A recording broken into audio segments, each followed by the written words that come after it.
Julie alcoholic. And yes, I'm short.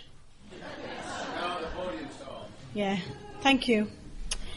Okay, thank you, Mason, for inviting me to come up here and speak. And I've never been to this part of the world before, and I know, I was very excited.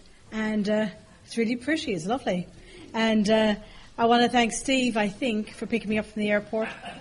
He nearly killed me 3 times, but who's counting? Oh my God, there's a car, it's a red light. Oh, sorry. So, thank you. I met Steve in Bermuda a couple of years ago. I was speaking and James was speaking and Steve was there, and he's been really good at kind of keeping up with me and calling me on my anniversary and that kind of thing. So it's so lovely to be able to see him. I think like three years ago we met, so that's kind of nice. And so my accent is Irish, and I have a bit of a cold. I'm trying to get over a cold, so I feel like I sound like you're calling a hotline or something. You know what I mean? Like turning myself on with this voice. You know what I mean? But so I'm. Maybe I'll buy my own CD. So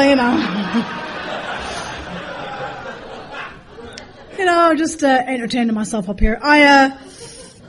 It's nice to be here, and I like I said, my accent's Irish, and it takes a little while to get used to the accent, and hopefully by the time I'm done, you'll get it. I was speaking somewhere recently, which should be nameless, and a woman says to me, "You have an accent," and I said, "I do, yeah." And she says, "Well, where is it from?" And I said, "It's Irish." And she goes, "Have you ever been?" Like, it took everything in me just to go, yeah, I was born there. Like, what do you think I'm doing? Going home watching BBC, kind of checking it out? I don't know. Yeah. So anyway, I come from a big Irish Catholic family, and my mother had 13 children, and I know. And I was so disappointed. And I'm the 10th. The 7 passed away and the 6 of us alive. And my mother really should have never had children. She hasn't really got a maternal bone in her body. And she knows it. It's not a news flash. And, she was on the escalator with me one day. She came over to visit me from Ireland, and because where I was born. And she looks like, what? And this heavily pregnant woman was coming up the other direction, and my mother looks at me and looks at her and goes, "Jesus, someone had it in for her." And I go, "Mammy, maybe she wants to be pregnant." And she looked at me disgusted. "Julie, no one wants to be pregnant." So I tell you that just so you get a feeling of how warm and fuzzy I am. And how maternal I am, where I come from. So, my mother left my father, and we moved to London, and she drank in this bar on a daily basis called the White Hart, and the locals used to call it Maggot's Corner, because, that's how we roll, right? And after school, I'd bring me and my younger sister to go up there, and we'd spend our evenings there, and we'd spend our weekends there, and we'd sit in the car, and she'd bring us out a bag of chips and a bottle of Coke for dinner, or we'd sit in the bar, and she was generally the only woman in there. And I learned at a very early age, like if I sat on an all-Irish fella's knee, he'd give me 50 pence or a swig of his beer. And I'd like to think, that could still happen. I could still pull out. I might not get 50 pence, but I might get a quarter or something. You know what I mean? I've been trying to keep myself in good nick, and I figure I could pull off a quarter if I ever relapsed. And but I say that because I learned at a very early age how to live in a bar. Like that, like I'm very, very comfortable. I'm a bar drinker, I'm a bar fly. I don't see the point in not being that unless I'm trying to curb some of the consequences of bar drinking. And I hate that when you come out of blackout and you're in the bar again. You're like, damn, how did I get here again? Last time I remembered I was in my room. It's like, oh my God. So that's just there's nothing more I love than sitting at a bar stool and drinking, listening to some country music and shooting pool and staying there. and I don't want you to speak to me. I just want to be there, and because you annoy me, and so I started to kind of independently drink when I was like 10, and what that means is I started to steal booze from my mother's liquor cabinet. And I was at home in Ireland in August, and she still has this liquor cabinet. And you open it, and it's got like a magnet, and it makes a click noise. And I thought it was a gift from Jesus that I could open that without the magnets going off. Like I was skilled, like at an early age. And my mother used to smuggle over your moonshine, what we call in Ireland is poitín. And she used to smuggle over poitín in statues of the Holy Virgin Mary. And the water bottle statues, you screw the head off Mary, you put a bit of holy water.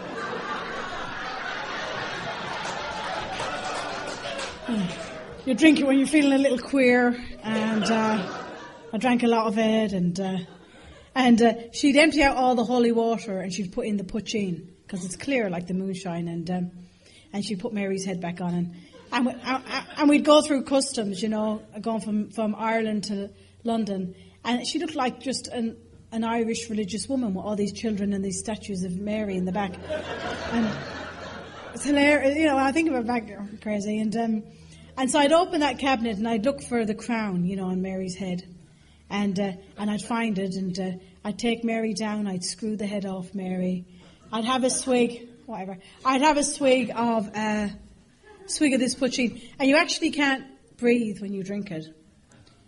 You're like, like the veins are popping out your head, your eyes are going red, but it's going to be worth it if you just hang on in there. Just hang on in there.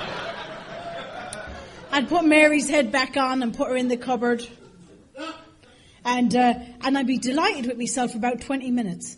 Like I'd be dancing around the kitchen, like it's all good, and I can breathe now. And my uncle would have been over, and I'd be smoking his cigar butts and the little cigarettes and all that, and I'd be delighted for about 20 minutes, and it'd wear off, and I'd go back to the cupboard. Like that's how it was for me. Like when I think about my drinking, I don't know about this invisible line business. I don't know about that. I know when I started independently drinking, I wanted to do that all the time. And my drinking, I can sum it up like this. Like, when I'm not drinking, I'm thinking about drinking. And when I'm not drinking and thinking about drinking, I'm getting over drinking. Obsession. From the age of 10.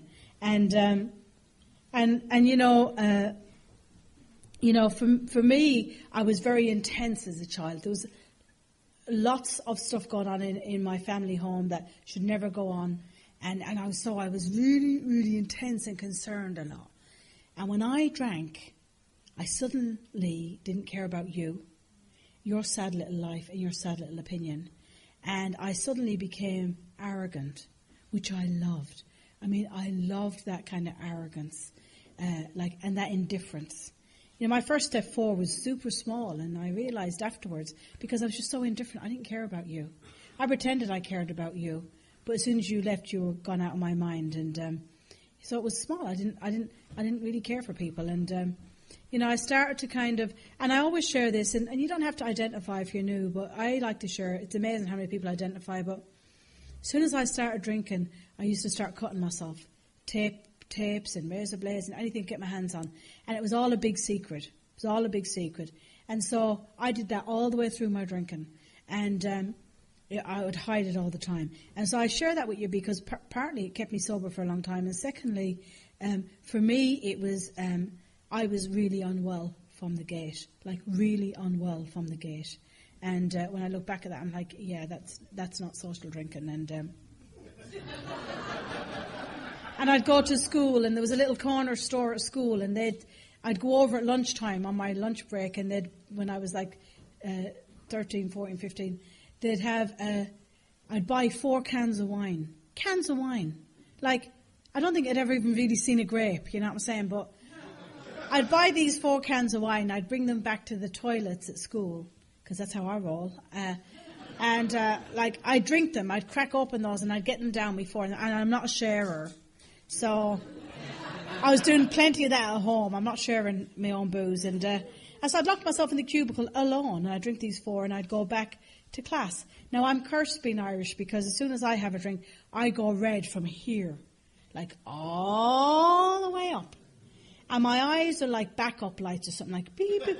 Or have you ever seen like piss holes in the snow? Have you ever seen that? Like that. They're like whoop, whoop, whoop. And so like I'm bright red and I'm like that. So I'm not hiding anything. I'm not like a classy drunk. And of course, if you haven't figured out already, I have a mouth and a half on me, so it's an issue. And so I got into a fair bit of trouble at school, and I left school and I went to I worked for a hospice. Worked for a hospice in the East End of London, and I had no education when I left school. Education was not important. When I was raised with a lot of violence and all that kind of stuff. But my mother was involved in some criminal activity, and so as long as we didn't bring the cops to the house, we were good. Education was not important. My father was illiterate. My mother was semi-illiterate. Nobody in my family has any education, so that wasn't important. Street smarts was important where I come from, and so. School wasn't important. I was good at sports and that kind of stuff, and I, whatever, music, but I was really not interested, and it was never encouraged. And so I left school and started working in the East End of London as an auxiliary nurse. And I worked in this hospice, and I was like 2 doors down.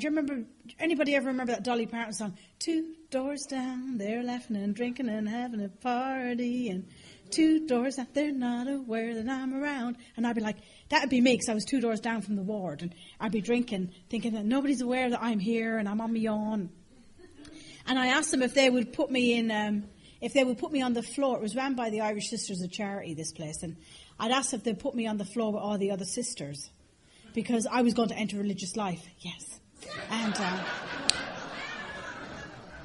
And so I so scary.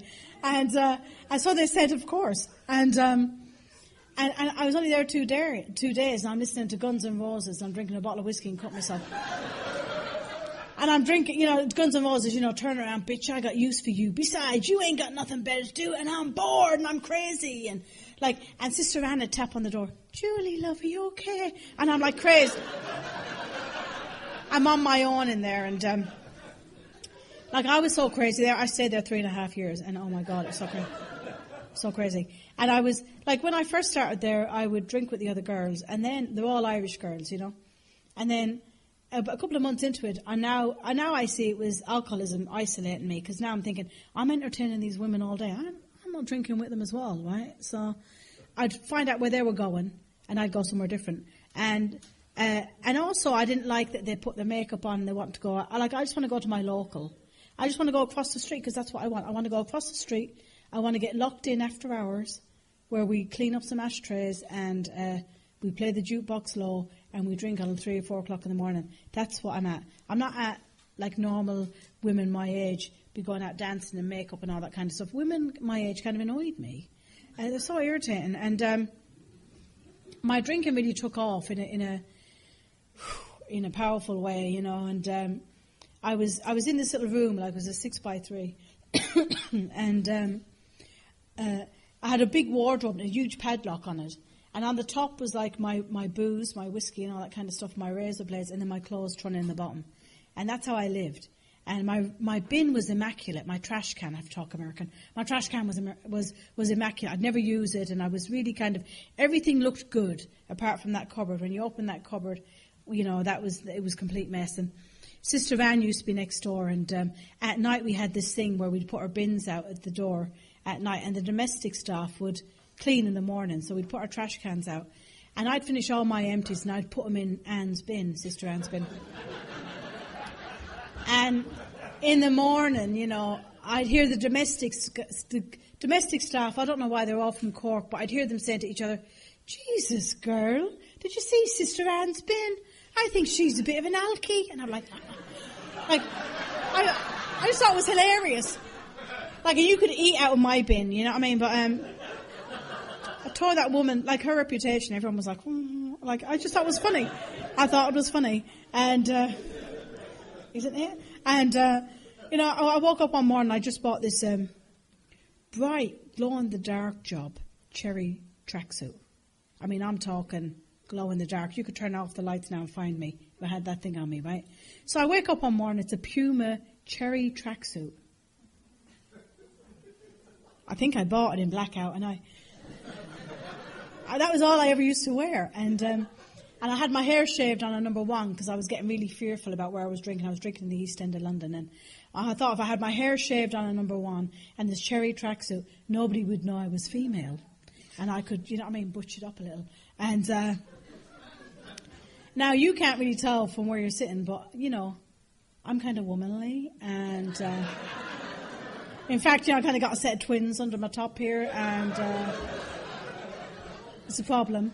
And so, no cherry tracksuit was covering that up, you know what I'm saying? It's but I thought it was in my delusion. And so I'd go over and start drinking, and I'm bright red, and I've got my cherry tracksuit on, my hair shaved. And then I go back over to church for evening vespers. And all the sisters, the real sisters, would be up the front. And I'd think, poor girls, poor sisters, you know what I mean? They can't hold a tune. And I'd be there singing at the back, and I'm like, Salve Regina, Mater Misericordiae, Vitae dulcedo, Espes Nostra Salve. I'm thinking, that's not, I'm helping the sisters out, you know what I mean? But they'd be looking at me like, what the hell?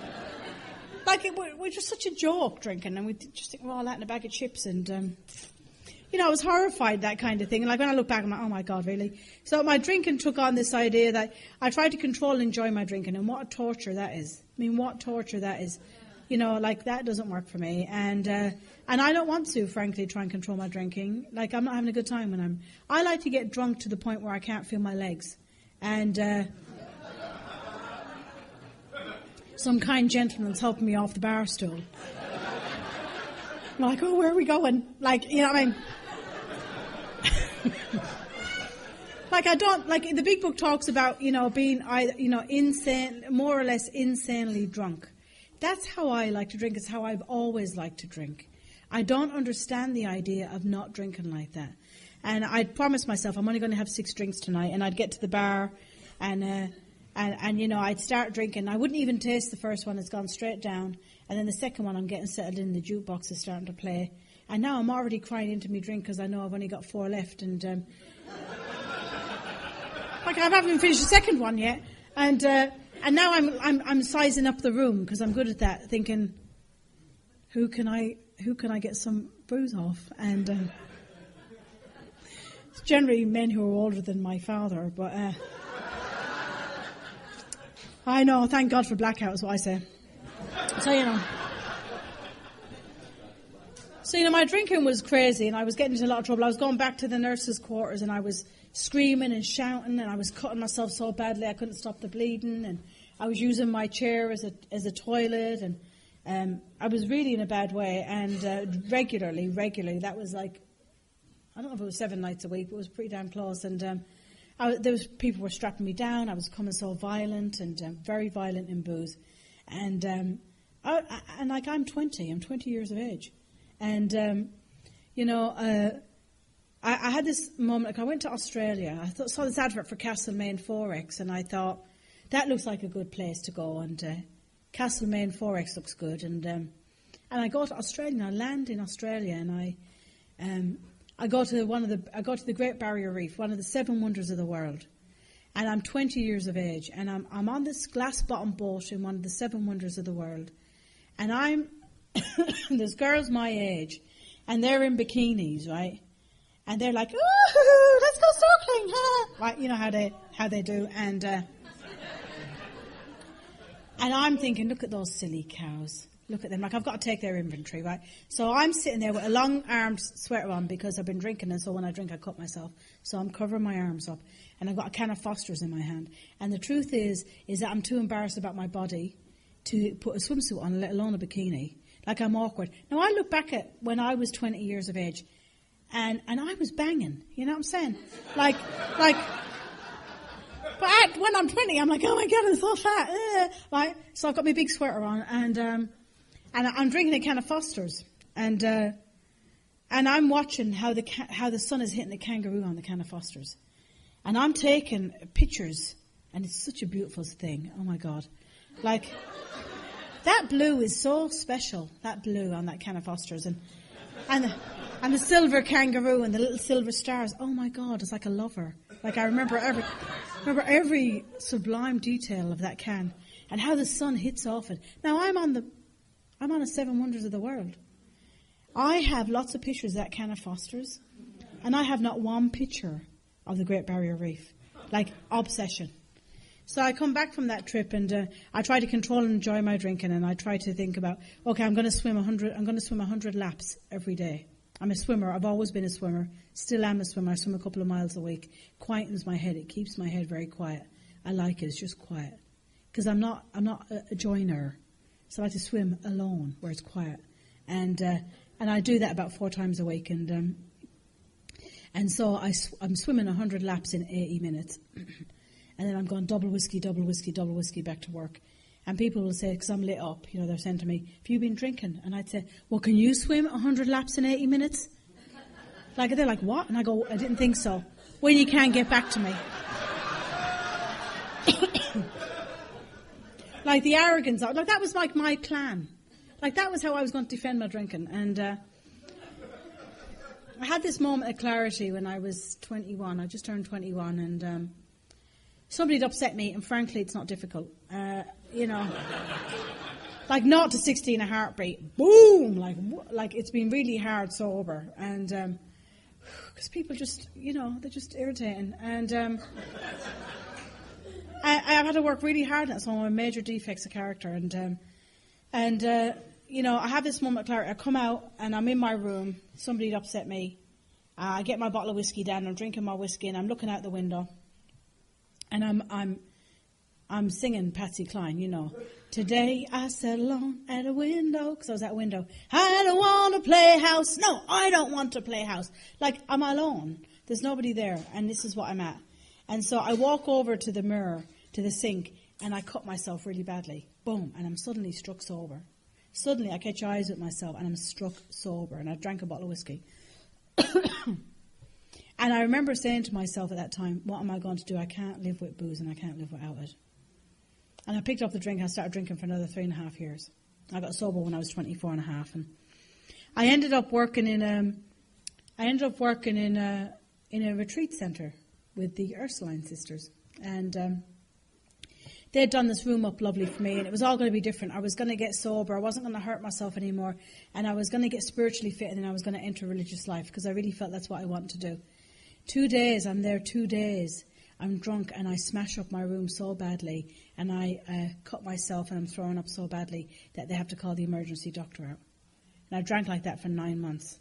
And my last drink, for me, like, I realised that booze had stopped working. There's nothing worse when you drink a bottle of whiskey and your head is wide awake and your body is drunk. Like, I'm now standing at the bar, and I can't escape my head. And, I'm at the bar, and I can't move my body. I'm so drunk, but my head is wide awake. And I'm going, oh, my God, where are we? Oh, my God, who is this guy? Oh, my God, is that his tongue? It's like, it's like I'm playing grab ass with somebody. I don't even know, because they're buying the booze, and I can't move. And oh, my God, I think I'm wetting myself. And you just can't move. You just can't move, but you're wide awake. And that is a torturous place to be. And I have my last drink, and I go back to the place I should have been working, this retreat centre, and there was 60 young people there having a reconciliation service, and I'm completely in blackout. I'm a huge blackout drinker, so I know nothing about this. It was told to me. But there were 60 young people there, and I ended up apparently cutting myself so badly and going into the chapel in front of 60 young people and telling Sister Anne where to go. Yeah. I don't remember any of it. I wake up the next morning, and I'm sick. I look around the room. I've smashed my room up again. My arms are ripped to bits, and my room is all smashed up. And I walk into the bathroom, and I get on my knees, and I start to bring up blood. And I'm at that jumping off place the book talks about. Like, I make a decision to kill myself because I know booze has stopped working. And I know I'm a loser. I'm a loser, and I'm not saying that lightly. I'd never paid a bill. I'd always worked somewhere where they give you your money after everything's gone out. I'd never driven a car. I'd never had a relationship. I mean, I had stalking experiences and obsessions. I'd follow you 10 feet behind you to the park and say it was a relationship. And I had a very rich fantasy life, shall we say. And I'll probably get arrested now for it, but so I'd never had any of those things. So I knew I was a loser, and I knew without booze I was nothing. And what do you do if you're not in the bar 24/7? I don't understand that. I really don't understand. I'm 24. I don't understand it. And I make a decision to kill myself that morning on my knees, and I go upstairs, and I'm drinking some hot water, and I'm shaking, and my arms are in bits. And a guy who had brought the group to the house was an Irish guy. And it turned out he was 9 months sober in Alcoholics Anonymous. And he 12-stepped me that morning because he saw me perform the night before. And the only reason I listened to him, because I was going to kill myself, the only reason I listened to him was because he was Irish, because I thought that was my problem. I thought everybody I lived with was British. And, I know there's a couple of British people here tonight, but like we all know the British are kind of, anal, and that's the problem, because the Irish, we know how to roll, you know what I'm saying, we play. And that was part of my problem, and so I listened to him, and he 12-stepped me, and he brought me to my first meeting of Alcoholics Anonymous, and I hadn't had a drink for 4 days, which is the longest I'd ever gone since I was 10. And I go to this meeting, it's a real smoky meeting, and it was April 1993, which is my sobriety date. And I go into this room, it's real smoky, and people are swearing and carrying on, and I liked it immediately, because I like the swearing, and just like it's comfortable. And it was truly anonymous. You could really not see your hand in front of your face, Loved it. And there was a woman there who started speaking to me after the meeting, and she gave me a big book, and I don't like women very much at this time, That changed. But, I don't like women very much. They're kind of suspicious, and they're not as friendly as the men. Like, the men are really friendly, and I don't like women. And she gave me her number, and I'm suspicious immediately. Like, I don't do kind, and I don't do friendly. And I know, it's back to the warm and fuzzy business, and I just don't do it. I do now, I'm just super friendly. But at that time I didn't, and so I was really rough. Like, the book talks about that, really unlovable, right? The alcoholic in these cups is an unlovely creature. And I was just a bitch and arrogant and sarcastic. And I shared at my very first meeting, because, not saying I'm an alcoholic or anything, I'm just saying I drink and I can't stop drinking. That's all I'm saying. And people were really friendly afterwards, and they gave me a big book and gave me their number. And I woke up the next morning, and that was the 5th day I'd ever gone without a drink, and I'd never gone that long. And I'm so crazy. I'm like, oh my God, this AA business really works, right? Because I'm crazy. And I have to say, I called Diane. I started to call Diane. And I have to say that, I'm sorry if you knew, but my experience is that when I got sober, that intensity I had as a child, when I stopped drinking, came back tenfold. Like, I was intense. And for the first 10 years of my sobriety, I had 2 ulcers, because I'm concerned a lot. And it's a problem. And, I was so intense. I was living in this house, and people were like, morning, Julie. And I'm like, oh my God, did I tell you this happened to me when I was 5? People were like, what? Like crazy.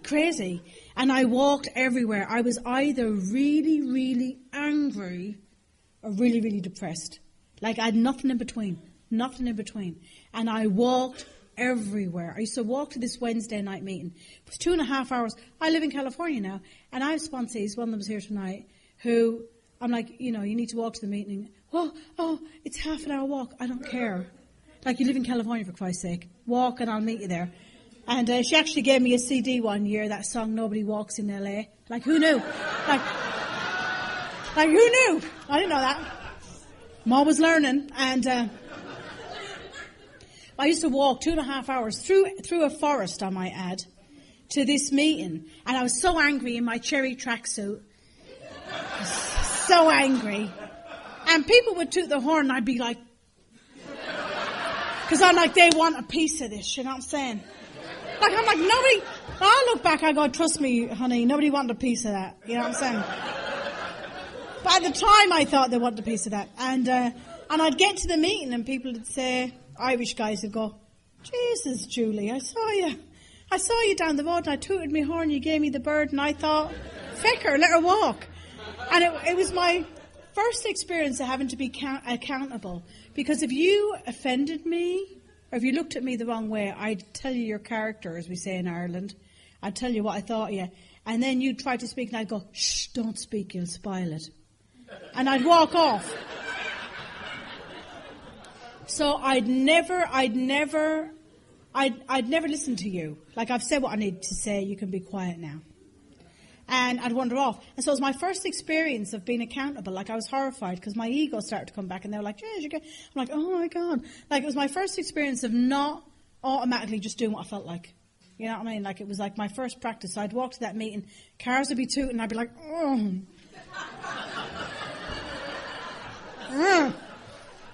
And I'm not really a joiner, or never have been. I'm slightly antisocial, really, still. I have to work very hard. And I just want to get to a meeting when it starts. I don't want to have to talk to you beforehand. And I still feel like that. I don't do that, but that's how I feel. Nobody cares how I feel, apparently. So my sponsor tells me.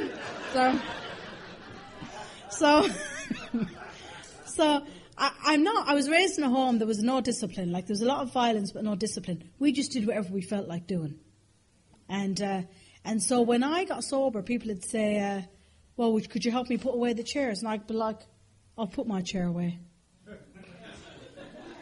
And they'd say, well, could you help pick up the ashtrays? And I go, I don't smoke. Like, well, could you help serve tea and coffee? I don't drink hot beverages. Like, which is a lie, I did, but I just didn't want to do anything. Like, I just don't understand this business of helping somebody out. And, what? Like, what? I think you're taking advantage of me, and that's not going to happen. No. You've got me confused with someone else. Like, I mean, I'd say that to people. Really warm and fuzzy, I'm talking to you. And I started to learn that, in the fellowship, like, I had to start doing things, because it gets lonely. It gets lonely when you're that kind of abrasive, as some of you probably know. It's lonely, and I'm not interested in this business of sponsorship and all that carry on. I'm not interested. If I want your opinion, I'll give it to you. Like, I'm a grown woman. Really, I'm going to ask you? No. And so, for the longest time, I stayed sober on fellowship, just fellowship, and in London, it was easy. So I got sober in London, so it was easy to do that. And I got involved in a relationship when I was about 2 years sober. I'm still in that. Actually, we got married last year. We'll be 20 years together in December. And she's in the fellowship too. She's same age, same length sobriety. She's actually speaking in Washington this weekend while I'm here, so it's kind of nice. We do a lot of fellowship together, and we went to Cincinnati last weekend to a convention as well. And she says you'd get less for murder. I don't know. Like, I'm like, 20 years. She's like, yeah, you get less for murder, wouldn't you? Like, it's 15 years apparently for murder. So anyway, we've been together 20 years. But when we were together about 3 years, she said something to me that I didn't like, and I kicked the door in her face. Yeah. And she shot back. Now, she could kill me. She's a black belt in judo. And thank God she's passive. And she shot back, and I suddenly caught eyes with her, and I realised I was suddenly embarrassed. Like, I can sound good in Alcoholics Anonymous, but what am I doing when no one's watching? What am I doing when no one's looking? The idea of integrity, the idea of doing things when no one, like cleaning a little coffee mug up for somebody, or putting something in the trash, or cleaning. I tried to clean down the counters at work and do all that kind of stuff. Just because I tried to build some integrity. It's like character is built in the dark, and step 6 and 7, right? And that's what I. And I realised I caught eyes with her, and I slid down the wall. I was so embarrassed. And I got a sponsor. That'll do it to you, right? God, it's this bad. I suppose I better get a sponsor.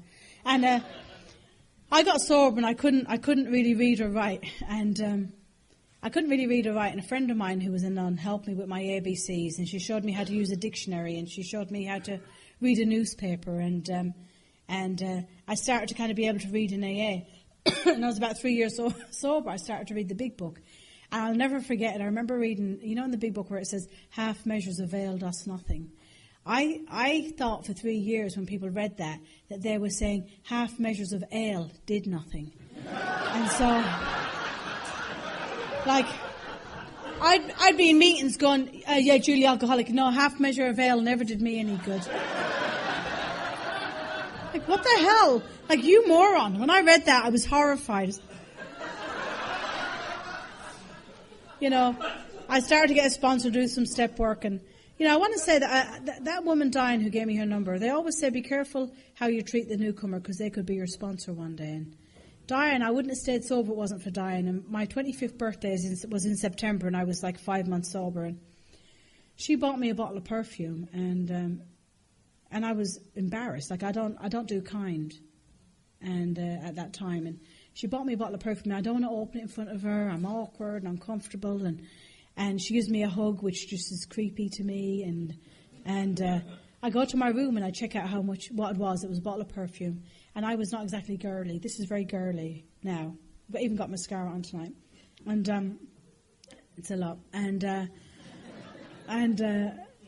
I checked out how much the bottle of perfume was, and it was an expensive bottle of perfume because I wanted to see how much I was worth to Diane.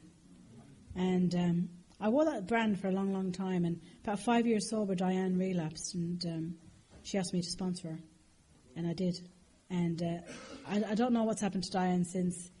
But so like I would have never stayed sober if it wasn't for her. Her kindness, it frightened me, but I was curious, and I just didn't understand it. And I really didn't understand when people were kind. And I got this sponsor 3 years sober. She was an Irish woman, and she scared me because she was kind.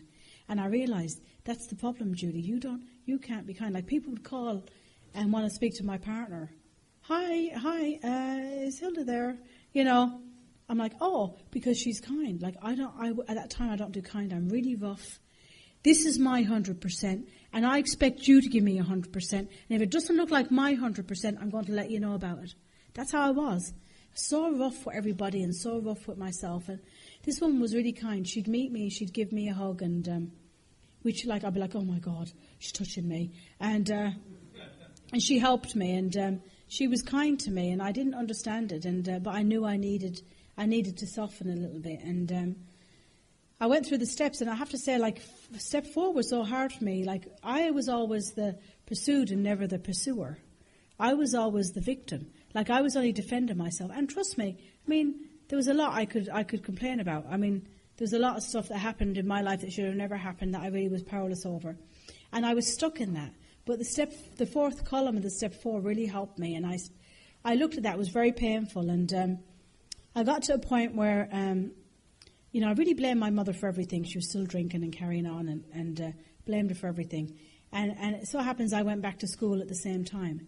I ended up getting a degree, a bachelor's degree, and I called her and told her I was getting this degree. And I was getting this degree in Canterbury Cathedral. And we drove down there. My mother had flown from Ireland to London and then got the train down to Canterbury. And I hadn't seen her before the ceremony. And I knew the steps were working for me because when I went out there in my hat and gown and the trumpets were blowing, I was delighted with myself 5 years sober. And I catch eyes with my mother, and she's really tore back. She's hungover, same as she's always been. And she was rough. And I knew the steps were working because I was just delighted she made it. I was absolutely delighted she made it. And it was such a change for me. It was like such a spiritual awakening right in that moment. And I brought her back to the airport that night, and I gave her a hug, which we don't do in our family. And I hugged her, and she just said to me, I'm really proud of you. And she left. And I really worked hard on that relationship with my mum, I tell my mother I love her, and, it's hard. She's got some dementia right now, and I go home to Ireland every 4 months and try and take care of her. It's just hard. I call her on the phone, and it's really painful. It's a painful experience for me, and I've tried to build that relationship with my mother, and she tells me she loves me too, which is so lovely. My other siblings are looking at like what? But the fellowship is, like, I've wanted to soften here. I was so hard. And over the years, my father was a different story. Like, I made a decision not to have any contact with my father. And there's a lot of damage done there. And I had moved from hating him once I did the step work to being numb. And I was like, God's time and not mine for step 9, to face him. And so a couple of years gone by, and he had a brain hemorrhage. And I went home to Ireland. I wasn't going to go home. I came to California on vacation. And somebody said, you really need to go home. And I did. I went home to Ireland. And I went to the hospital that day. And let me tell you, I wanted to drink. I did not want to face my father 9 years sober. I didn't want to face him. I was so overwhelmed by the whole experience. I was desperate to have a drink. And I did face him. I went to the hospital, and he was fast asleep in bed. And the nurse says, do you want me to wake him? And I started to cry, and the anger came up in me. And I was like, no. And I left. He never knew I was there. And I went to a meeting of Alcoholics Anonymous that night, and somebody said, why don't you read page 552 of the big book? And so I read that, which talks about praying for somebody if you're resentful, And I went back to the hospital next day, and he was awake, and he was in a state. He'd had this brain hemorrhage, and I wiped his mouth, and I let him touch me, hug me. I brought him to the garden, and we had nothing to say. And I went to a meeting again that night, and then the next day I went back, and I went right up to him, and I said, I'm going to leave now, Daddy, and you won't see me again. Like, I'd made that decision through sponsorship and outside help that I was going to sever that relationship, and it was the right thing to do. And I said, I'm going to leave now, Daddy, and you won't see me again. And he started to cry. And I left. And he just says, I'm going to miss you now. I says, yeah. And I left, and I realized, I cried. I went into the chapel, and I cried for a long, long time. But, I realized that I'd been holding on to such anger and resentment. Like, I didn't realize that he had kind of shaped my whole idea of men. My whole idea of how I relate to people, that kind of hardness. I'm going to get the boot in before you get the boot in, because I know what time it is, and you're not going to take advantage of me. That's all there is to it. And I realized at that moment that I don't need that anymore. It left me. And my father died 3 years ago, and my brother called me and asked me to go home for he said, oh, Daddy's dying, and I decided to fly home to Ireland, and my flight was delayed in LAX. It got cancelled, and I'm lining up for about 2.5 hours with 400 other people. And I get a call. My sister says, Daddy died. So he died before I got there. And it was really, it was interesting to me, my experience. I cried the whole time. And caught me off guard. And they flew me to Chicago, and they flew me 10 hours here and 10 hours there, and I cried the whole time. And it was really interesting. I called my sponsor, and I was complaining to her about being trapped behind, security. And I didn't get to Ireland until Sunday, and she said to me, do you think, she says, it was God's way of giving you an opportunity to grieve how you need to grieve before you met your family? I'm like, no, because I think I'm just being punished, you know what I'm saying? And God blows. But when I saw that, I was like, oh, okay. So I go home, and I go to the funeral, and the last day I'm leaving, and I'm respectful, and my brother goes, oh, we weren't expecting you. And I don't have to explain myself to people. That's the beautiful thing. That's the freedom about being sober. I'm like, why wouldn't I? Why wouldn't I be here? And that's it. End of conversation. I don't need to explain anymore. And so I go to the grave site, and I buy my father these big biscuits that he's always used to love, and he was always too tight to buy them himself.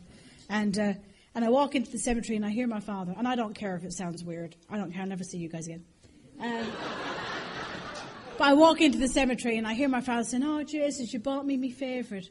And I remember saying, yeah, you're always too tight to buy them yourself, And I sat down at the grave, and I cried, and had a good conversation with my father, and I really felt like, I said to him, I really hope you understand why I made the decisions that I made.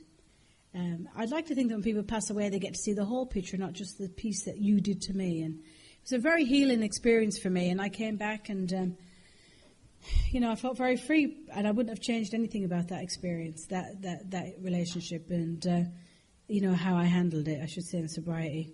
There'd be a lot I'd change about it, but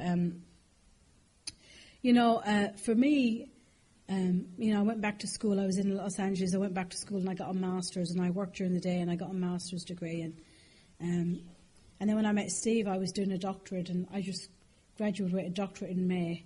And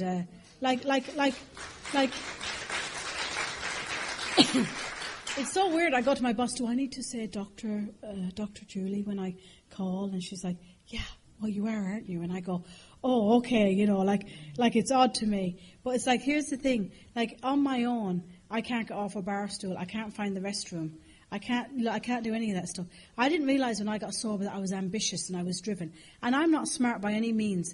I'm just learnt the disciplines here in Alcoholics Anonymous to show up, to have some integrity, to build. I get a commitment and I stick to that commitment. Like those things have really helped me in my life. Like if I live in Alcoholics Anonymous and apply what I learn here and practice what I learn, social skills and all that kind of stuff, and I take it out into my world, it seems to be very successful. So I visit the outside world and I live here. And, for me, this is how I wake up in the morning. I wake up still anxious. Like my partner wakes up with a song, which I think is weird. But I wake up going, oh, my God, what day is it? And who wants something from me? Because someone wants something from you every day. And I get up, I have a cup of tea, and I do some prayer meditation. And that's not fancy. All I do is read page 86 to 88. I get quiet. And I realise that I'm not in charge. And I ask to be purposeful that day. And I ask that I lighten up my little corner of the world. And I'm so grateful that I have a job to go to. I have a career. I have a life. I just got out of a clean bed. Like, I'm just so grateful for those things. Like I said, life has its ups and downs. And I'm struggling with my mother a little bit. And it's painful. It's really painful. But I get to be a daughter and I get to have some integrity. And, I get to understand that yes is always the right answer in Alcoholics Anonymous. And, I love, it's funny, at work they asked me to do something. I was like, well, wouldn't you prefer so-and-so? He's much better qualified. and my boss says, I'm not asking him, I'm asking you. The other staff members want you to do it. Something about how you carry yourself makes him feel confident in that. And I love that. It's like, because I learned here in Alcoholics Anonymous just to show up. And if I can't do a good turn, I try not to do a bad turn. And life is pretty good for me. I'm just trying to do the next indicated step. And most of the time I feel fairly quiet. Most of the time I feel like I don't need to defend myself against you. Most of the time you don't have that kind of power over me like you used to. And that is such a sweet spot to be in. And when I'm not in prayer meditation, when I'm not talking to sponsees, when I'm not calling my sponsor, then I start to revisit Julie and her 100% and your 100%. So I'm a very happy customer, and it's great to be here. Thanks, everybody, for letting me speak.